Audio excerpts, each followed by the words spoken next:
дар толори калони риёсати муассисаи давлатии таълимии донишгоҳи давлатии хуҷанд ба номи академик Бобоҷон Ғафуров конференсияи ҷумҳуриявии илмӣ амалӣ таҳти унвони медиакоммуникатсияи маҷозӣ ва реклама, технологияҳои нав ва методологияҳои таҳқиқ бахшида ба 35-солагии истиқлоли давлатии ҷумҳурии Тоҷикистон, 90-солагии муассисаи давлатии таълимии донишгоҳи давлатии хуҷанд ба номи академик Бобоҷон Ғафуров ва 25-солагии таъсисёбии кафедраи журналистика ва назарияи тарҷума баргузор гардид. Конференсия бо сухани ифтитоҳии ректори донишгоҳ доктори илмҳои таърих профессор Усмонзода Айюб Ислом ва намояндаи мақомоти иҷроии ҳокимияти давлатии вилояти Суғд Султонзода Тоҷибой Султонӣ кори худро оғоз намуд. Дар бахши ифтитоҳии конференсия намояндаи мақомоти иҷроии ҳокимияти давлатии вилояти Суғд доктори илмҳои филологӣ профессор Султонзода Тоҷибой Султонӣ фикру андешаҳои худро оид ба медиакоммуникатсияи маҷозӣ, марҳалаи рушд ва таъсиси кафедраи журналистика ва назарияи тарҷума иброз намуд.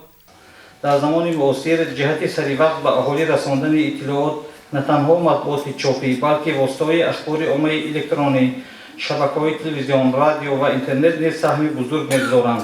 вале муаммои чӣ гунагии омодасозии маводи расонаҳо, дараҷаи ҷолибият, фарогирӣ, таъсиргузорӣ, дастрасӣ ба иттилоот бо истифода аз технологияҳои нави иттилоотию коммуникатсионӣ ва бо усули муассир пешниҳод намудани он, ки дар конференсияи имрӯза бо таъбири медиакоммуникатсияи маҷозӣ ва реклама баён ёфтааст, ба назари мо на танҳо муҳимтарин шартҳои муваффақияти рӯзноманигорон ва мутахассисони соҳа мебошад, балки яке аз шартҳои аслии рушди соҳа низ ба ҳисоб меравад.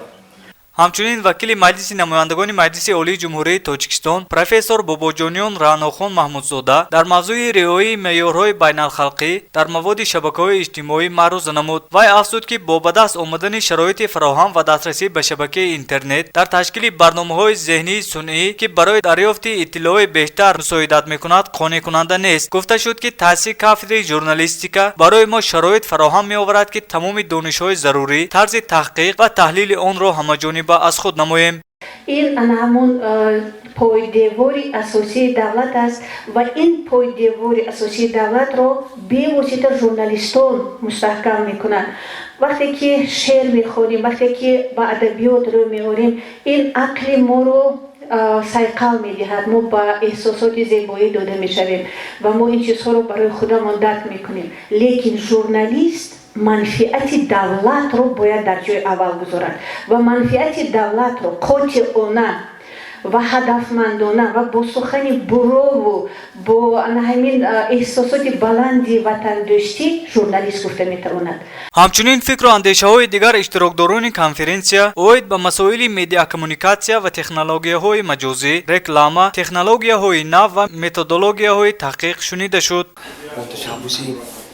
کافدری ژورنالیستیک و نظری ترجمه دانشگاه دولتی خوجند و نام اکادمیک باباجان غفورov برگزار شدن این روز یک چاله‌بینی بسیار مهم برای ما ارزشی خیلی بلند دارد. من فکر می‌کنم این کنفرانسی علمی عملی که امروز در سطح جمهوری می‌گذرد با نام مدیا کمونیکاسیون مجازی و رکلام تکنولوژی‌های نو و متدولوژی‌های تحقیق این امکان می‌دهد که ما از بسیار نکته‌های کلیدی و محوری مسائل ژورنالیستی در شرایط امروزه آگاهی پیدا نماییم.